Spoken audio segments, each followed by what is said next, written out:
17 गायी जागेवर मेल्या, 10 गायी वाहून गेल्या, 20 शेळ्या वाहून गेल्या, खाण्याचं कपडा लत्ता समजा वाहून गेलं, गायाचं खुराक 20 ते 25 पुतं होतं ते बी गेलं, कुट्टी एक गेली, 2 कोंबड्याचं खुरवडं गेलं, 100 ते 150 कोंबड्या होत्या, एक शेड मोडून पडलं. रात्री 1 वाजता खूप भयानक असा पूर आला. बेलगाव आणि पिंपळगाव मधील जमीन जवळजवळ 50 ते 60% ही पाण्याखाली गेली होती.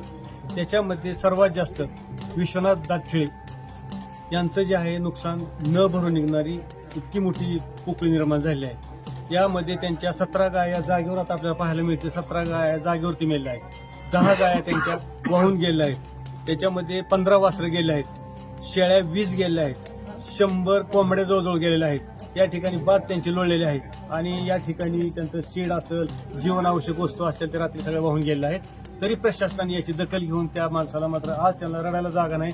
संपूर्ण कुटुंब या ठिकाणी शोकांतिका जशी एखादा माणूस घरातलं गेलं तर घडते त्याप्रमाणे या ठिकाणी घडले आहे.